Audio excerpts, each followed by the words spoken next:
Mr. Reidy, I have always been able to count on you for support when I needed it most, whether it's personal or political. And I can't tell you how grateful I am in the 2 years that I've served as mayor to know that with one sentence you can make a confusing and cumbersome meeting make nothing but sense.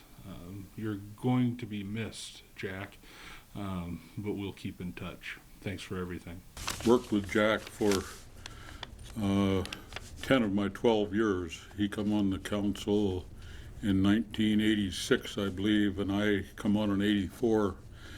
And he was a quick learner, and I got to know him fairly well. I didn't know him before he was on the council, but I got to know him fairly well after he was on the council.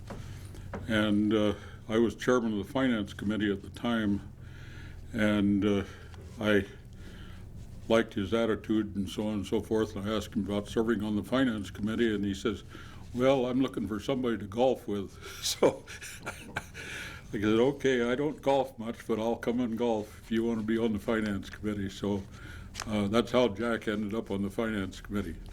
Jack has always met people well. He looks professional and has always handled himself in a professional manner with the public, and the city has been well served by him. Well, hello, Jack Reidy. Your old buddy Bob Lucino. You know, you didn't think you could retire without hearing from me, did you, Jack? I'd like to add my voice in thanksgiving for you. Thank you, Jack, for all you have meant to Missoula and all your many, many years serving on the city council. I've done a little math. I'm figuring 20 hours a week is about maybe what the average council person puts in, but I think probably more now these days. But just conservatively, Jack, if you put in an average of 20 hours a week on the city council for 26 years, that means, Jack, 26,000 hours you have given to this city, and I suspect a lot more. Now, that 26,000 hours, Jack, we can convert that quite easily to 1,083 days, 24/7. Or put another way, 2.97 days, 24/7, that you, Jack Reidy, were away from your lovely wife. Now, what I'd like to know is, how does she feel about that? Did she feel really good about you being away from her for 26,000 hours and out of the house? Or would she like those 26,000 hours back from you? So what I want to propose, Jack, when you get off this council, is that you offer to your lovely wife those 26,000 hours back any way she wants them. Yard work, cleaning, whatever. Dinners, lots of quality time. Or there's a third option. You know, nobody really knows much about you, Jack, in your early childhood days back in Missoula. And I don't know, I don't think you were in trouble with the law, but 26,000 hours is a lot of community service. What has motivated you to give 26,000 hours of community service back to Missoula? Think about that, Jack. But in the meantime, thanks for all you have done for Missoula, and all the best. Bye-bye. My Jack Reidy story is that Jack saved my job in 1987. In 1986, Bob Lovegrove was elected mayor of Missoula, and he and I went to college together, and he asked me to come to Missoula and be his chief administrative officer for the city of Missoula. Most of the council folks were hardworking Democrats. I call them Archie Bunker Democrats because they were hardworking blue-collar folks, and they were pretty conservative but very smart. And Bob didn't think they could make very good decisions, and he mentioned that to him a couple times in public, and they took offense to that. And so when it came time to set the budget, the Al Sampson, the former fire chief, I think said, well, if Mayor Lovegrove's so smart that he thinks we can't make a decision, then maybe he should run the office of the mayor, without the chief administrative officer, and without the finance officer. So our two positions, the finance officer and mine, were both cut out of the budget by the city council in the preliminary negotiations. And I was just devastated. We came to adoption of the budget, and it was still with my budget, or my position, and the finance officer's position being cut out of the budget. And when they got to their final discussion and debate, Jack Reidy said, you know, I've been talking to this Larry Anderson guy, and I think he deserves a chance, and I think Ron Preston, the finance officer, do too. So I'd like to make a motion to put their positions back in the budget. And he did that. And I've never forgotten Jack for his willingness to take a chance. And we've been good friends ever since. And when I served on the city council, I sat next to Jack, and we didn't agree on everything, but at least we were able to discuss things and been pretty good friends. I'm very proud to say that I served during 8 years of the time that you have been on council. I think you probably have some kind of record, Jack. And there's lots of funny things that I can think of, but I really want to tell you that I respect your public service model.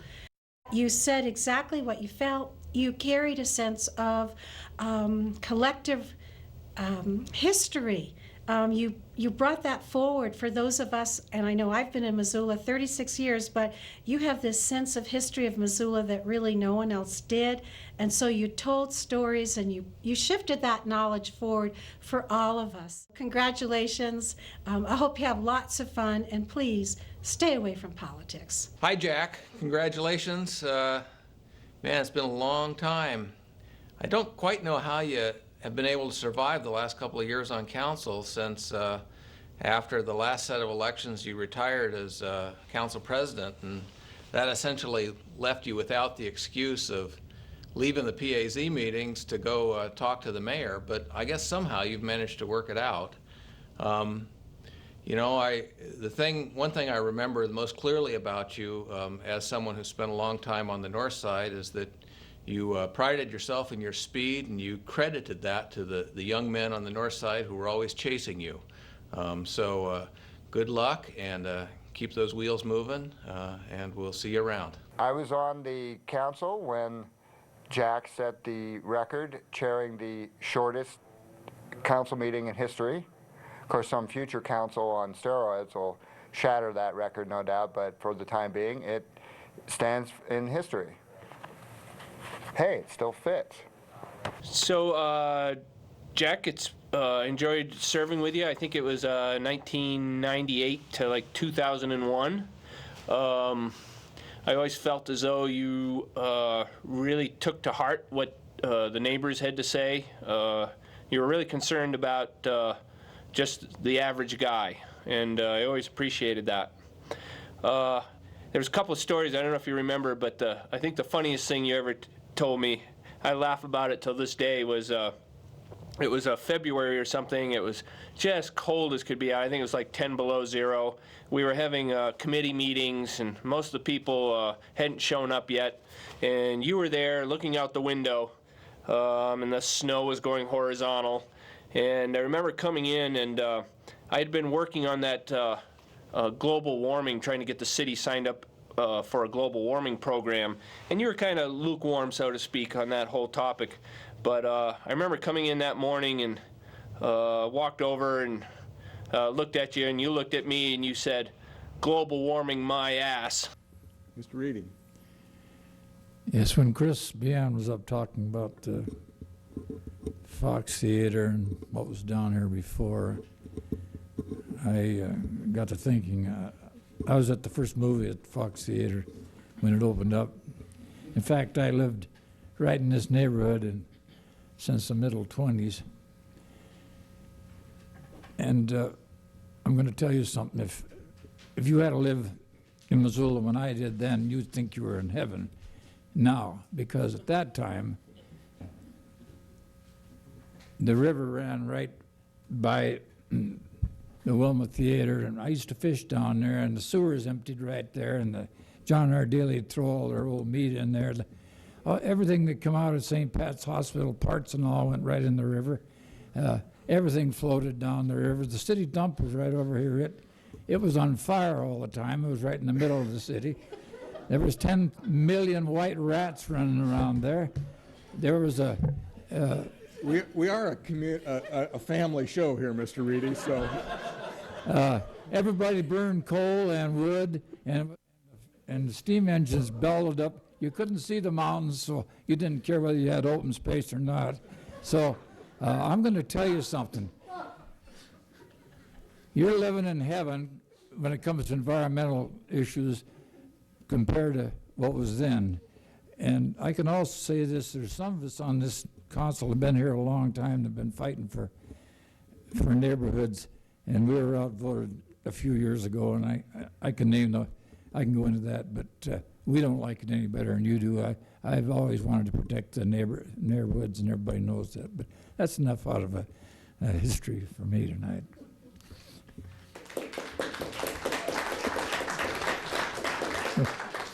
Thanks for all your work for both the Missoula Fire Department and for the city, Jack. You've done a fine job. Hi, Jack. Congratulations on your retirement. Thanks for all your public service and all your help from Mountain Line, from all of us.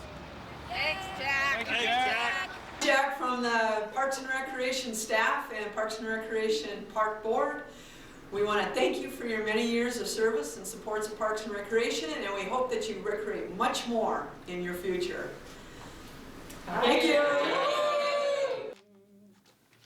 Happy trails to you until we meet again. Happy trails to you. Keep smiling until then. Who cares about the clouds when golfing together? Just swing your club and bring the sunny weather. happy trails to you until we meet again. Now, Jack, in memory of all your years of service, your extensive service to the public and to the city, we wanted to share with you the Roy Rogers Golfing Club rules. So that's something for you to take with you and remember as you go off onto your future trails. Be neat and repair your ball marks, Jack. Your divots. Be courteous and polite and call for. Always obey the rules of the course. Protect the weak and help them out of water hazards. Be brave and never hit long, Jack. Study hard and improve your game. Be kind to animals and try to miss the deer and the squirrels. Eat all your food, Jack, but never waste a swing.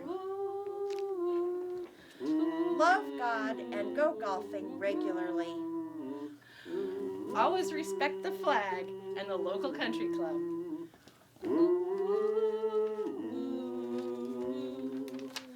Happy trails to you until we meet again. Happy trails to you. Keep smiling on to them. Who cares about the clouds when golfing together? Just swing your club and bring the sunny weather. Happy trails to you until we meet again.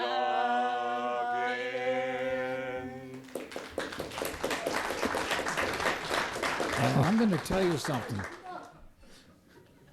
You're living in heaven